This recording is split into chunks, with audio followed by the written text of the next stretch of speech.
इंसान के रूप में भेड़िया हो तो उसे पहचानना बहुत मुश्किल है। अगर कोई दाढ़ी वाला बड़ा सा ट्रंक नुमा बदमस्त हाथी जैसा आदमी आधी रात को किसी नाके पर शराब की हालत में दुत पकड़ा जाए और बाद में पता चले कि ये तो पाकिस्तान का मशहूर और मारूफ नामवर आलिम है, तो सोचे ऐसे आलिम का आलम क्या होगा। जो सबका दोस्त होता है वो किसी का दोस्त नहीं होता। ऐसा शख्स मुनाफिके आजम होता है। मुनाफिकों का सरदार वो होता है जो हर सरदार का वफादार होता है। हर सरदार के साथ इतनी ही शद्दोमद के साथ अपनी वफादारी का ऐलान करता फिरता है, मगर कभी कभी ऐसा इंसान सरेआम रुस्वा हो जाता है। वो कहते हैं ना, जिसके गुनाहों का गड़ा बढ़ जाए वो खल्के खुदा के सामने जाहिर हो जाता है। बंदे का जब जमीर मुर्दा हो चुका हो तो फिर मुस्तूफ ताहिर अशरफी वाली शक्ल हो जाती है। तहरीक इंसाफ से ओहदा लेकर तहरीक इंसाफ से गद्दारी करने वाले एहसान फरामोश मुल्ला की साहबजादा हामिद रजा के हाथों तारीखी बेइज्जती और छतरोल हुई है। साहबजादा हामिद रजा ने मरियम नवाज की तर्जुमानी करने पर ताहिर अशरफी की क्लास ले ली। इनका कहना था कि आप लीगी नहीं हैं तो फिर आप क्यों मरियम नानी को डिफेंड कर रहे हैं। टीवी टॉक शो में एक अजीब सी सूरत हाल बन गई जब साहबजादा हामिद रजा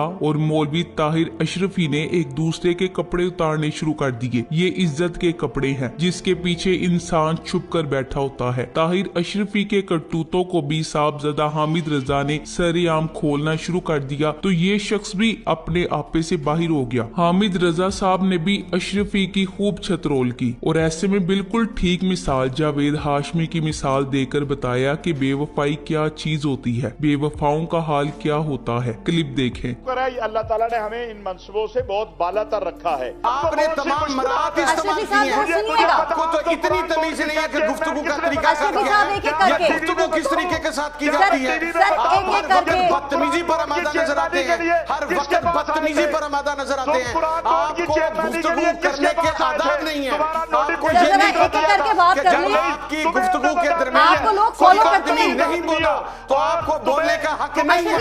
आपको शर्म आनी चाहिए थी। बतौर चेयरमैन मुत्तहिदा उलमा बोर्ड के ओहदे पर सरकारी मरात लेने वाला ताहिर अशरफी कहता है कि मैं कोई मरात नहीं ली। हालांकि मुसूफ ने 2 दिन पहले पंजाब हुकूमत की गाड़ी और मरात वापस दी। ताहिर अशरफी की हकीकत कौम के सामने है। एक है मौलवी डीजल और एक है मौलाना ताहिर अशरफी। कुछ लोग अपनी जात में अंजमन होते हैं, कुछ अपने आप में जिल्लत का निशान होते हैं, कुछ इस्लाम के माथे पर जिल्लत और रुसवाई का टैग होते हैं। ऐसे लोग हैं जिनके होने से दीन मजहब सब रुसवा हो जाते हैं। इन मुनाफिकीन के चेहरे देखकर लोग इस्लाम जैसे अफाकी मजहब से डर जाते हैं। ये मजहब का बदतरीन चेहरा है। मुनाफिकत की अगर कोई इंसानी शक्ल होती तो यही 2 चेहरे होते। इस पर इतनी डटाई से अपना दिफा करते हैं कि दिफा को भी खुद पर शर्म आ जाती है। इन दोनों उलमा हजरात को इक्तदार का नशा है। इस नशे के बगैर इनको दौरे पड़ते हैं। फिर ये मुल्की, कौमी, इलाकाई सब मफादात को कुर्बान करने पर तुल जाते हैं। इनकी जबान, इनका इखलाक और इनकी गुफ्तगू सुनकर महसूस होता है कि बाजारे हुस्न में बैठी जिस्म फरोश नायिका को आज रेट अच्छा नहीं मिला। मौलवी डीजल को तो किसी न किसी तरह इक्तदार से खैंच खाने को उतार दिया गया, मगर मौलवी अशरफी ने अभी तक कुर्सी को सख्ती से थामा हुआ है। कुर्सी का नशा ही ऐसा है। घर,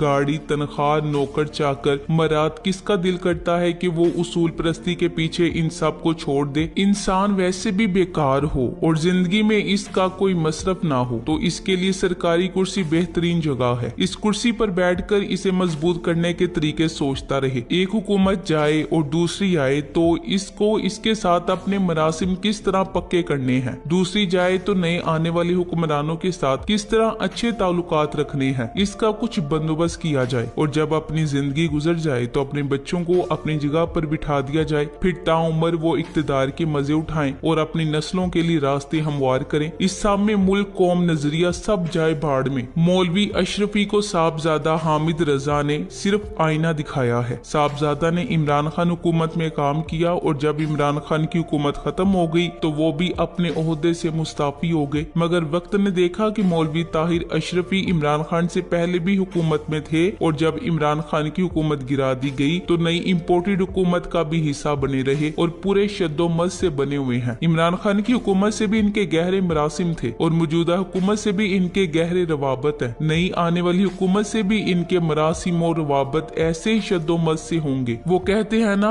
कि तू किस पांडे का टक्कन है, तो मौलवी ताहिर अशरफी के लिए कहा जाएगा कि ये हर पांडे का टक्कन है, हर बर्तन की गर्दन पर फिट बैठ जाते हैं। इस आदमी के अंदर कोई उसूल परस्ती या कोई अना नहीं है। सऊदी अरब से इसके ताल्लुकात मिसाली हैं। इमरान खान की हुकूमत बनी तो इमरान खान और सऊदी अरब में ताल्लुकात कायम करने के लिए मौलवी साहब ने कलीदी रोल अदा किया। फिर इम्पोर्टेड हुकूमत आई तो इसके साथ मिलकर इमरान खान की साबिका हुकूमत को लानतन का निशाना बनाते रहे। 27 रमजान को मस्जिद नबवी के इहाते में जब मरियम रंगबाज पर लोगों ने फिक्रे कसे तो मौलवी साहब ने ये जाने बगैर कि इसमें पीटीआई शामिल है या नहीं, इन्होंने पीटीआई के खिलाफ सख्त बयान दिए। बादशाह मस्जिद नबवी का ये वाकया मरियम रंगबाज और राना सना की सोची समझी साजिश का नतीजा निकला। आबिद शेर अली ने इस काम के लिए बिलखसूस बंदे लंदन से भिजवाए। ये राज कभी भी ना खुलता अगर सऊदी हुकूमत फौरी तौर पर खुद एक्शन ना लेती। इन्होंने फ्रांसी के जरिए नारेबाजी करने वाले बंदे पकड़े, जिसमें नू लीगी भी पकड़े गए। इन्होंने हुजूम की नफ्सियात के मुताबिक नारे लगाए और लोगों ने देखा देखी इसमें अपना हिस्सा डाला। बाद में पाकिस्तान की इम्पोर्टेड सरकार की तरफ से नू लीगी अरकान पर कार्रवाई न करने की दरख्वास्त की गई, मगर सऊदी अरब के कवानीन सख्त हैं और मुलजिमान के सिलसिले में इस तरह की सिफारिशात कबूल नहीं की जाती। इसके बाद इन नारेबाजी करने वालों के खिलाफ जुर्माने और कैद की सजा सुनाई दी गई। मौलवी ताहिर अशरफी से भी पीटीआई के खिलाफ बयान दिलवाया गया और पीटीआई के दौर में इक्तदार के मजे लूटने वाले अशरफी ने इनके ही खिलाफ अपनी जुबान से खूब जहर उगला। इन बयानात को इमरान खान और दीगर के खिलाफ तौहीन मजहब का पर्चा करने के लिए इस्तेमाल किया गया। इक्तदार को तवालत बख्शने के लिए इस तरह के ट्रंक और ड्रंक मौलवी हजरात किसी भी हद से गुजर जाने में आड़ नहीं समझते। इसीलिए तो इनके लिए कहा जाता है कि इनके अंदर उसूलों की पासदारी नाम की कोई चीज नहीं होती। ये उस मशरूब की तरह हैं कि जिस सांचे में डाले जाएं उसी में डाल जाते हैं। साहबजादा हामिद रजा ने मस्जिद नबवी के वाक़े और बादशाह इमरान खान पर दीगर मजहबी हमलों की भी शदीद मजम्मत की। इन्होंने बजात खुद इमरान खान के साथ मुलाकात की और इन्हें इस मजहबी मुनाफरत के झूठे प्रोपेगेंडा के खिलाफ अपने साथ की यकीन दहानी भी कराई। नू लीग ने इमरान खान के गिर्द झूठे प्रोपेगेंडा का जो जाल बिछाया, इसके खिलाफ साहबजादा हामिद रजा का किरदार मिसाली था। इन्होंने हुकूमत वक्त की चापलूसी की बजाय हक और सच का साथ दिया। साहबजादा हामिद रजा ने इमरान खान के खिलाफ मजहबी मुनाफरत को हवा देने की शदीद मजम्मत करते हुए कहा कि मुजरिमों और करप्ट किरदारों पर मुश्तमिल हुक्मरान इत्तेहाद मजहबी इंतशार चाहता है। सरबराह सुन्नी इत्तेहाद काउंसिल का कहना था कि चेयरमैन तहरीक इंसाफ की खिदमात बेमिसाल और काबिल तहसीन है। सियासत में मुसलसल शिकस्त से दो चार गिरोह ओछे हथकंडों पर उतर आया। इन्होंने कहा हुक्मरान इत्तेहाद को मुतनब्बे करते हैं कि ऐसी कोशिशों को कामयाब नहीं होने देंगे। इनकी नालायकी और नाअहलियों से मुल्क पहले ही माशी बदहाली की दलदल में है। इमरान खान के इत्तेहादी हैं और हकीकी आजादी की तहरीक में साथ देते रहेंगे। 2021 में जराये के मुताबिक ताहिर अशरफी के खिलाफ मजलिस शूरा को मुसलसल शिकायत मिल रही थी, जिनके बाद शूरा ने इनकी निगरानी शुरू कर दी थी। शिकायत के साबित होने के बाद शूरा की जानिब से इकदाम किया गया है। मुसलसल शिकायत के बाद पाकिस्तान उलमा कौंसिल की मजलिस शूरा ने हाफिज ताहिर अशरफी को पाकिस्तान उलमा कौंसिल की चेयरमैनशिप से फारिग कर दिया, जबकि पाकिस्तान उलमा कौंसिल की मजलिस शूरा ने ताहिर अशरफी को विफाकुल मसाजिद पाकिस्तान, तहफ़्फ़ुज़ मदारिस दीनिया पाकिस्तान और विफाकुल मदारिसुल अरबिया के ओहदों से भी माजूल कर दिया है। अल्लामा ताहिर अशरफी इंतहाई लालची मतलबी मजहबी स्कॉलर हैं, जो मौलाना फजलुर रहमान की तरह हर हुकूमत में सरकारी ओहदों पर फाइज रहना चाहते हैं और सहूलियात और मराद का भरपूर फायदा उठाते हैं। अवाम ऐसे मफाद प्रस्त मजहबी रहनुमाओं से नफरत करती है, ना ये दीन के होते हैं और ना दुनिया के होते हैं। सीधी सी बात है, जब खान साहब के साथ था तो इज्जत थी। इसने और जिसने खान को धोखा दिया आज वो हर लिहाज से जलील है। अशरफी सिर्फ अशरफियों पर चलता है। इसे अब अशरफियां नून दे रही है तो इनके साथ हो गया। इसके साथ मौलवी लगाना भी मौलवियत की तौहीन है। दुनिया का लालच जिन लोगों के दिलों में भरा हो वो किस तरह दीन की कोई खिदमत साथ अंजाम दे सकते हैं। ना ये मुसलमानों के लिए कारआमद है और ना ही गैर मुस्लिम के लिए किसी हिदायत और रहनुमाई की वजह बनते हैं, बल्कि ये वो हैं जो इस्लाम के माथे पर कलिंक का टीका है। इबरत अंगेज बात यह है कि कैसे कैसे लोग दीन के ठेकेदार बने हुए हैं। ये भी एक क़यामत है। अल्लाह पाक हम सब को हिदायत दे।